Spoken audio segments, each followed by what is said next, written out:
ನೋಡಿ, ಯಾವಾಗ ಚಳಿಗಾಲ ಪ್ರಾರಂಭ ಆಗುತ್ತೆ ಆಗ ಮೈಂಡ್ ಒಳಗೆ ಒಂದೇ ಆಸೆ ಉದ್ಭವ ಆಗುತ್ತೆ, ಹೇಗಾದ್ರೂ ಮಾಡಿ ಹಾಸಿಗೆ ಒಳಗೆ ಸೇರಿದ್ರೆ ಸಾಕಪ್ಪ, ಕಂಫರ್ಟ್ ಆದ್ರೂ ಸಿಗತ್ತೆ ಅನ್ನೋದು. ಅಂದ ಹಾಗೆ ಇಲ್ಲಿವರೆಗೆ ಎಲ್ಲವೂ ಸರಿಯಾಗಿ ಇರುತ್ತೆ.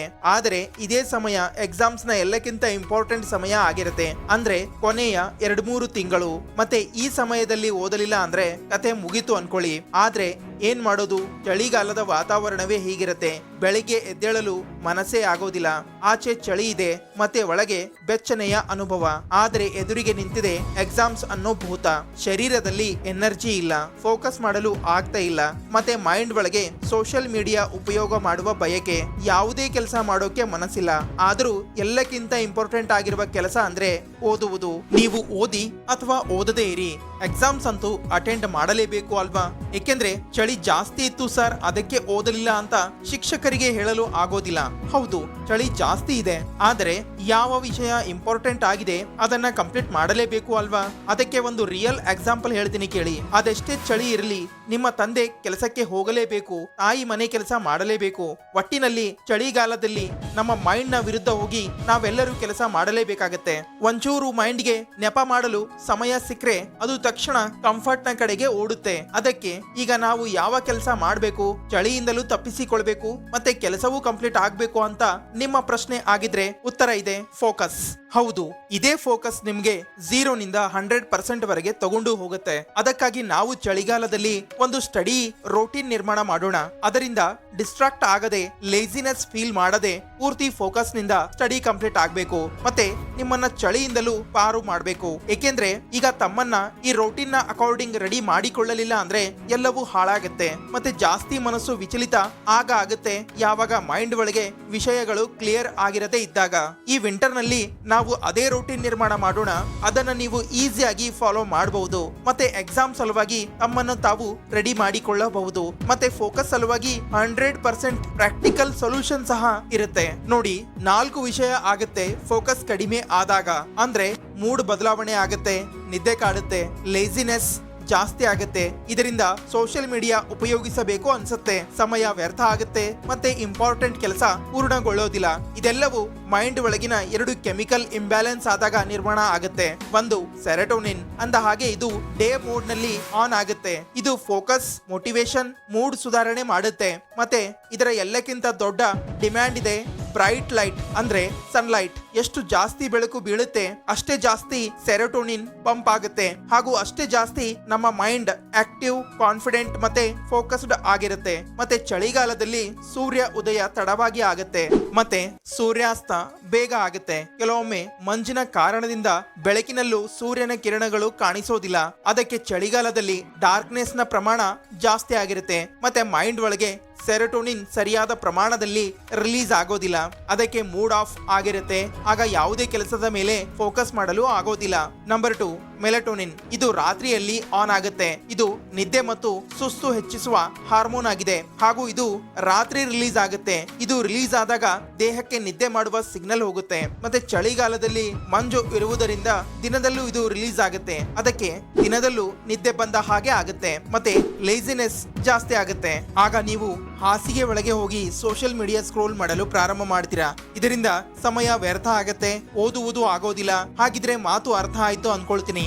ಅದಕ್ಕೆ ಚಳಿಗಾಲದಲ್ಲಿ ಮ್ಯಾಕ್ಸಿಮಮ್ ಜನ ಇದೇ ಸಮಸ್ಯೆಯಲ್ಲಿ ಮುಳುಗಿರ್ತಾರೆ. ಹಾಗಿದ್ರೆ ಇದರಿಂದ ಆಚೆ ಬರುವ ಪ್ಲಾನ್ ಅನ್ನ ತಿಳಿಯೋಣ. ನೋಡಿ, ನಾವು ಬೆಳಿಗ್ಗೆಯ 1 ಗಂಟೆಯನ್ನ ಗೆದ್ರೆ ಪೂರ್ತಿ ದಿನ ಗೆಲ್ಲೋದು ಈಸಿ ಆಗುತ್ತೆ. ಅದಕ್ಕೆ ಬೆಳಗಿನ 1 ಗಂಟೆಯಲ್ಲಿ ಏನೆಲ್ಲ ಮಾಡಬೇಕು ಅನ್ನೋದನ್ನ ತಿಳಿಯೋಣ. ಅದಕ್ಕೆ ಎಲ್ಲಕ್ಕಿಂತ ಮೊದಲು ನೀವು ಬೇಗ ಎದ್ದೇಳ್ಬೇಕು. ಎದ್ದ ತಕ್ಷಣ ಲೈಟ್ ಆನ್ ಮಾಡಿ. ಆಗ ಮೈಂಡ್ಗೆ ದಿನದ ಪ್ರಾರಂಭ ಆಗಿದೆ ಎಂದು ಅನ್ಸುತ್ತೆ. ಆಗ ಸೆರೋಟೋನಿನ್ ಕಡಿಮೆ ಆಗುತ್ತೆ, ಮತ್ತೆ ಮೆಲಟೋನಿನ್ ಆಕ್ಟಿವ್ ಆಗುತ್ತೆ. ಮತ್ತೆ ಚಳಿಗಾಲದಲ್ಲಿ ಬೆಳಿಗ್ಗೆ ಬಿಸಿ ನೀರು ಕುಡಿಬೇಕು. ಇದರಿಂದ ದೇಹದ ಟೆಂಪರೇಚರ್ ನಾರ್ಮಲ್ ಆಗುತ್ತೆ, ಮತ್ತೆ ಬಾಡಿ ಹೈಡ್ರೇಟ್ ಆಗುತ್ತೆ. ನಂತರ ಫ್ರೆಶ್ ಆಗಬೇಕು. ಹಾಗಿದ್ರೆ ನಾವು ಬೆಳಿಗ್ಗೆ ಎದ್ದ ಮೇಲೆ 20 ನಿಮಿಷ ಈ ಎಲ್ಲ ಕೆಲಸಿಗೆ ಹೋಗಿದೆ ಅನ್ಕೊಳ್ಳೋಣ. ಮುಂದಿನ 20 ನಿಮಿಷದಲ್ಲಿ ತಮ್ಮ ಬಾಡಿ ಮತ್ತೆ ಮೈಂಡ್ ಅನ್ನ ಆಕ್ಟಿವ್ ಮಾಡಬೇಕು ಫೋಕಸ್ಡ್ ಸ್ಟಡಿ ಸಲುವಾಗಿ. ಅದಕ್ಕೆ 10 ನಿಮಿಷ ವಾಕ್ ಮಾಡಿ, 5 ನಿಮಿಷ ದೇಹ ಹಿಗ್ಗಿಸಿ, ಮತ್ತೆ 5 ಬ್ರೀತಿಂಗ್ ಎಕ್ಸರ್ಸೈಸ್ ಮಾಡಿ. ಇದೆಲ್ಲ ತುಂಬಾ ಸಿಂಪಲ್ ಆಗಿದೆ, ಮಾಡಬಹುದು. ಮತ್ತೆ ಕೊನೆಯ 20 ನಿಮಿಷ ನಿಮ್ಮ ಜೀವನದ ಸಲುವಾಗಿ ಪ್ಲಾನಿಂಗ್ ಮಾಡ್ತಾ ಇದ್ರೆ ಮಾಡಿ. ಏನಾದ್ರೂ ಬರಿತಾ ಇದ್ರೆ ಬರೆಯಿರಿ, ಏನಾದ್ರೂ ಹೇಳುವುದು ಇದ್ರೆ ಹೇಳಿ, ಇಲ್ಲ ಧ್ಯಾನ ಮಾಡಿ, ಅಥವಾ ಈ ಯೂನಿವರ್ಸ್ಗೆ ಧನ್ಯವಾದ ಹೇಳುವುದು ಇದ್ರೆ ಹೇಳ್ಬಹುದು. ಇದೆಲ್ಲ ಬೋರಿಂಗ್ ವಿಷಯ, ಇದನ್ನೆಲ್ಲ ಯಾರು ಮಾಡ್ತಾರೆ ಎಂದು ನೀವು ಯೋಚನೆ ಮಾಡ್ತಾ ಇದ್ರೆ ನೇರವಾಗಿ ಓದಲು ಕುಳಿತುಕೊಳ್ಳಿ. ಮತ್ತೆ ಇಲ್ಲೂ ಎರಡು ಆಯ್ಕೆಗಳಿರುತ್ತೆ. ಒಂದು, ಓದಲು ಕುಳಿತುಕೊಳ್ಳಿ, ಇಲ್ಲ ಸೋಷಿಯಲ್ ಮೀಡಿಯಾ ಯೂಸ್ ಮಾಡಿ. ಒಂದ್ ವೇಳೆ ನೀವು ಬೆಳಿಗ್ಗೆಯೇ ಸೋಷಿಯಲ್ ಮೀಡಿಯಾ ಉಪಯೋಗ ಮಾಡಿದ್ರೆ ನಿಮ್ಮ ಪೂರ್ತಿ ದಿನ ಹಾಳು ಆಗುವುದರಿಂದ ಯಾರಿಂದಲೂ ತಪ್ಪಿಸಲು ಸಾಧ್ಯವಿಲ್ಲ. ಈಗ ಸ್ವಲ್ಪ ಗಮನದಿಂದ ಕೇಳಿ. ಒಂದ್ ವೇಳೆ ನೀವು ಎದ್ದ ತಕ್ಷಣ ಸೋಷಿಯಲ್ ಮೀಡಿಯಾ ಸ್ಕ್ರೋಲ್ ಮಾಡಿದ್ರೆ ಆವಾಗ್ಲೂ ರೋಟೀನ್ ಹಾಳಾಗುತ್ತೆ. ಮತ್ತೆ 1 ಗಂಟೆ ನಂತರ ಫೋನ್ ಉಪಯೋಗ ಮಾಡಿದ್ರೂ ನಿಮ್ಮ ರೋಟೀನ್ ಹಾಳಾಗುತ್ತೆ. ಮತ್ತೆ ಈ ಸೋಷಿಯಲ್ ಮೀಡಿಯಾದಿಂದ ತಮ್ಮ ಕೆಲಸದ ಮೇಲೆ ಮತ್ತೆ ಓದಿನ ಮೇಲೆ ಫೋಕಸ್ ಮಾಡಲು ಆಗೋದಿಲ್ಲ. ಅದಕ್ಕೆ ನಾವು ಈ ಸೋಷಿಯಲ್ ಮೀಡಿಯಾ ಜಾಲದಿಂದ ಆಚೆ ಬರಬೇಕು. ಆಗ್ಲೇ ನಾವು ಫೋಕಸ್ ನಿಂದ ಓದಬಹುದು. ಅದಕ್ಕೆ ಓದುವಾಗ ತಮ್ಮ ಫೋನ್ ಅನ್ನ ತಮ್ಮಿಂದ ದೂರ ಇಟ್ಟು ಓದಲು ಕುಳಿತುಕೊಳ್ಳಿ. ಓದುವಾಗ ಫೋನ್ ಉಪಯೋಗಿಸಬೇಡಿ. ಅದಕ್ಕಾಗಿ ಸ್ವಲ್ಪ ಮೆಂಟಲಿ ಸ್ಟ್ರಾಂಗ್ ಆಗಿ. ಮೆಂಟಲಿ ಸ್ಟ್ರಾಂಗ್ ಆದ್ರೆ ಎಲ್ಲಾ ಪ್ರಾಬ್ಲಮ್ಸ್ ಸಾಲ್ವ್ ಆಗುತ್ತೆ. ಡಿಸಿಪ್ಲಿನ್ ಸಹ ನಿರ್ಮಾಣ ಆಗುತ್ತೆ. ಮತ್ತೆ ರೂಟೀನ್ ಸಹ ಫಾಲೋ ಮಾಡಬಹುದು. ಅದಕ್ಕೆ ಬೆಳಿಗ್ಗೆ ನೀವು 5 ಗಂಟೆಗೆ ಎದ್ದೇಳ್ಬೇಕು. ಎದ್ದ ತಕ್ಷಣ 1 ಗಂಟೆಯಲ್ಲಿ ತಮ್ಮ ಎಲ್ಲ ಕೆಲಸ ಕಂಪ್ಲೀಟ್ ಮಾಡಿ. ನಂತರ ಬೆಳಿಗ್ಗೆ ಕೋಚಿಂಗ್ ಹೋಗುವುದು ಇದ್ರೆ ಹೋಗಿ, ಇಲ್ಲ ಅಂದ್ರೆ ಸ್ವಲ್ಪ ಮನೆಯಲ್ಲೇ ಸ್ಟಡಿ ಮಾಡಿ, ರಿವಿಷನ್ ಮಾಡಿ, ಇಂಪಾರ್ಟೆಂಟ್ ಟಾಪಿಕ್ಸ್ ನೋಡ್ಕೊಳ್ಳಿ. ನಂತರ ರೆಡಿಯಾಗಿ ಸ್ಕೂಲ್ ಕಾಲೇಜ್ ಹೋಗಬಹುದು. ಒಂದ್ ವೇಳೆ ನಿಮ್ಗೆ ಮನೆಯಲ್ಲೇ ಇದ್ದು ಓದುವುದು ಇದ್ರೆ ಅದನ್ನ ಪ್ರಾರಂಭ ಮಾಡಿ. ಇಲ್ಲ ಅಂದ್ರೆ ಬೆಳಿಗ್ಗೆ 6 ಗಂಟೆಯಿಂದ 9 ಗಂಟೆವರೆಗಿನ ಫೋಕಸ್ಡ್ ಸ್ಟಡಿ ಕಂಪ್ಲೀಟ್ ಮಾಡಿ. ಅದಕ್ಕೆ ಟೀ, ಕಾಫಿ ಅಥವಾ ಸ್ವಲ್ಪ ಬಿಸಿ ನೀರು ಕುಡಿದು ಓದಲು ಪ್ರಾರಂಭ ಮಾಡಿ. ಈಗ ನೀವು 3 ಸೆಷನ್ಸ್ ಕಂಪ್ಲೀಟ್ ಮಾಡಬೇಕು. ಒಂದು 40 ನಿಮಿಷದ ಟೈಮರ್ ಸೆಟ್ ಮಾಡಿ ಓದಲು ಪ್ರಾರಂಭ ಮಾಡಿ. ನಂತರ 10 ನಿಮಿಷದ ಸಣ್ಣ ಬ್ರೇಕ್ ತಗೊಳ್ಳಿ. ನೆನಪಿರ್ಲಿ, ಈ ಬ್ರೇಕ್ ನಲ್ಲಿ ಸೋಷಿಯಲ್ ಮೀಡಿಯಾ ಉಪಯೋಗಿಸಬೇಡಿ. ನಂತರ ಮತ್ತೆ 40 ನಿಮಿಷ ಓದಿ. ನೋಡಿ, 40 ನಿಮಿಷ ಯಾಕೆ ಓದ್ಬೇಕು ಅಂದ್ರೆ ಚಳಿಗಾಲದಲ್ಲಿ ಪದೇ ಪದೇ ಎದ್ದೇಳಲು ಆಗೋದಿಲ್ಲ. ಮತ್ತೆ ಒಂದ್ಸಲ ಎದ್ರೆ ಮತ್ತೆ ಓದುವುದು ಕಷ್ಟ ಆಗುತ್ತೆ.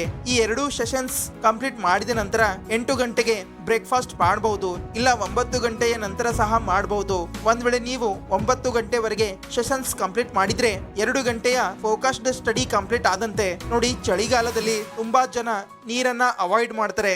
ಯಾವಾಗ ಬಾಡಿ ಹೈಡ್ರೇಟ್ ಆಗಿರುತ್ತೆ, ಮುಖ ಡ್ರೈ ಮತ್ತೆ ಡಲ್ ಆಗುತ್ತೆ, ಮೂಡ್ ಆಫ್ ಆಗುತ್ತೆ, ಮತ್ತೆ ಫೋಕಸ್ ಮಾಡಲು ಆಗೋದಿಲ್ಲ. ಅದಕ್ಕೆ ಬೇಕಿದ್ರೆ ನೀರು ಬಿಸಿ ಮಾಡಿ ಕುಡಿಯಿರಿ.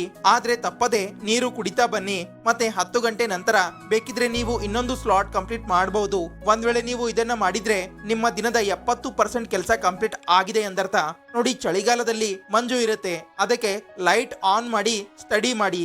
ಆಚೆ ಬಿಸಿಲು ಇದ್ರೆ ಸ್ವಲ್ಪ ಕಡಿಮೆ ಬಿಸಿಲಿನಲ್ಲಿ ಕೂತು ಸ್ಟಡಿ ಮಾಡಿ. ಹಾಗಿದ್ರೆ ಬೆಳಿಗ್ಗೆ ಮತ್ತೆ ಮಧ್ಯಾಹ್ನ ಯಾವೆಲ್ಲ ಇಂಪಾರ್ಟೆಂಟ್ ಮತ್ತೆ ಹೆವಿ ಸಬ್ಜೆಕ್ಟ್ ಗಳಿವೆ ಅವುಗಳನ್ನ ಕಂಪ್ಲೀಟ್ ಮಾಡಿ. ಮತ್ತೆ ಮಧ್ಯಾಹ್ನದ ನಂತರ ಸಮಯ ತಮಗೆ ಅನುಕೂಲ ಆಗುವ ಹಾಗೆ ಸೆಟ್ ಮಾಡಿಕೊಳ್ಳಿ. ಸ್ಕೂಲ್, ಕಾಲೇಜ್ ಅಥವಾ ಕೋಚಿಂಗ್ ನ ನಂತರ. ನೋಡಿ, ಯಾವ ವಿದ್ಯಾರ್ಥಿಗಳು ಜಾಸ್ತಿ ಸ್ಕೂಲ್ ಕಾಲೇಜ್ ನಲ್ಲಿ ಇರ್ತಾರೆ ಅವರು ನಮಗೆ ಮ್ಯಾಕ್ಸಿಮಮ್ ಸಮಯ ಸಿಗೋದಿಲ್ಲ ಅಂತಾರೆ. ಒಂದ್ ವೇಳೆ ನಿಮ್ಮ ಸಮಯ ಸ್ಕೂಲ್ ಕಾಲೇಜ್ ನಲ್ಲಿ ಹೋಗ್ತಾ ಇದ್ರೆ ಅಲ್ಲೇ ಸರಿಯಾಗಿ ಸ್ಟಡಿ ಮಾಡಿ. ಮನೆಯಲ್ಲಿ ರಿವಿಷನ್ ಮತ್ತೆ ನೋಟ್ಸ್ ಕಂಪ್ಲೀಟ್ ಮಾಡಲು ಸಮಯ ಇರುತ್ತೆ. ಅದನ್ನು ನೀವು ಯಾವಾಗ ಬೇಕಾದ್ರೂ ಮಾಡಬಹುದು. ನೋಡಿ, ವಿಂಟರ್ ನೈಟ್ ನಲ್ಲಿ ಮೆಲಟೋನಿನ್ ಹೈ ಆಗಿರುತ್ತೆ. ಅದಕ್ಕೆ ಡೀಪ್ ವರ್ಕ್ ಮಾಡಲು ಆಗೋದಿಲ್ಲ. ಅದಕ್ಕೆ ರಾತ್ರಿ ಹೆವಿ ಕಾನ್ಸೆಪ್ಟ್ ಗಳನ್ನ ಓದ್ಬೇಡಿ. ಕೇವಲ ರಿವಿಷನ್, ನೋಟ್ಸ್ ಮತ್ತೆ ಈಸಿ ರೀಡಿಂಗ್ ಮಾಡಿ. ವಾರ್ಮ್ ಡ್ರಿಂಕ್ಸ್ ಮತ್ತೆ ಪ್ರಾಪರ್ ಲೈಟ್ ನ ಜೊತೆಗೆ, ಅಂದ್ರೆ ರಾತ್ರಿ ಲೈಟ್ ಸ್ಟಡಿ ಮತ್ತೆ ಬೆಳಿಗ್ಗೆ ಡೀಪ್ ಸ್ಟಡಿ.